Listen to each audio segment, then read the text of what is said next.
Kennedy of Louisiana is recognized for 5 minutes. Thank you, Mr. Chairman. Thank you for being here, Mr. Chairman, and to your colleagues. Thanks to all of you for giving so much to our country. As you know, our fiscal year, our meaning the federal government's fiscal year, begins October 1. We're in the process of putting together a budget. If we pass a budget, we meaning Congress passes a budget that increases spending by, let's say, 10%, roughly $650 billion, what will be the impact on inflation? So if it's, it depends on, of course, if it were funded by tax increases or other spending cuts, I guess in your hypothetical, it's not. It's so I think deficit spending at the margin stimulates the economy at the margin. It's a big economy, though. And what will be the impact on inflation? It would probably be a small effect on inflation ultimately, but there would be an effect through stimulation of the economy.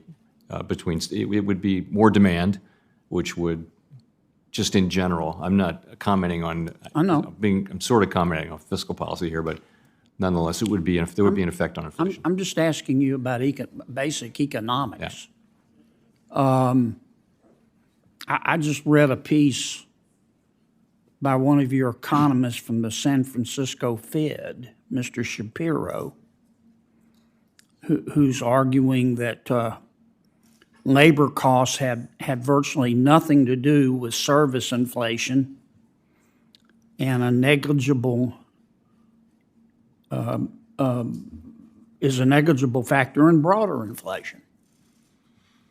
And I read this stuff from some of your people, and I just wonder what planet they parachuted in from. If Congress passes a budget, in my prior example, that reduces spending by 10%, roughly $650 billion, what impact will that have on inflation?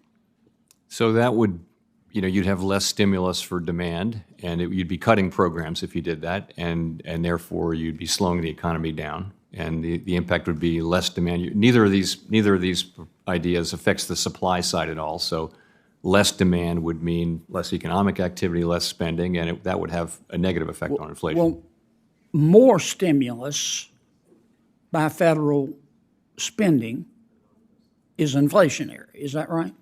It has so we've been in this situation where inflation was so stable for 25 years, you remember, and almost nothing that we did mattered for inflation. And it's called the so-called flat Phillips curve, where there just wasn't a connection between how tight the economy is and inflation. That does not appear to be the case right now. I think many people would say that the Phillips curve is now not so flat, and that there is an interaction between. So that's a yes. I think that's a yes. Yeah, it's Okay. This is economics, And less spending by government it means less stimulus, which tends to be disinflationary. Is that fair? Yes. Yes. Okay.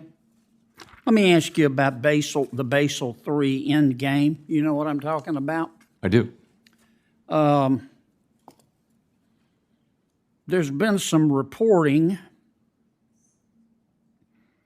and of course, not every country has to follow the Basel recommendations. The European Union is not following. They're going their own way, and we're kind of going our own way in America, using the Basel directives as a guidepost. But it's been reported that the Fed's going to raise capital requirements by as much as 20%. Or, excuse me, it's going to raise capital requirements to 20%. Is that right? No, the idea would be to raise them by 20%. In other words, if 20% of whatever current capital requirements are, you would raise it by 20% of the total existing amount.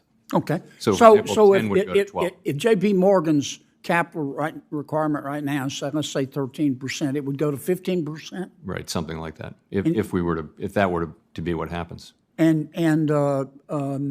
This will be for banks $100 billion or more? No. There isn't a final proposal. So, and I know it's still in motion. I know things are still changing. Yeah, so- but you folks are talking I've been about briefed it, on and it. you're going to have a lot of input. No, that's right. That's right. So, but I will say, sorry, what was it? Your question was?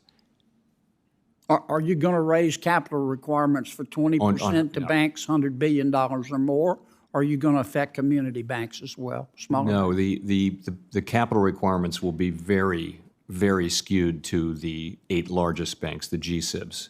There may be some capital increases for the other banks, and there won't. I think none of this should affect banks under $100 billion. The really big banks you're talking about? Yes. Are they the ones that are at risk right now? They weren't. They were a source of strength in a place of strength. They're during doing the pretty recent well. Turmoil. Yeah. We've gone from too big to fail to we're damn happy they're big. I mean, haven't we?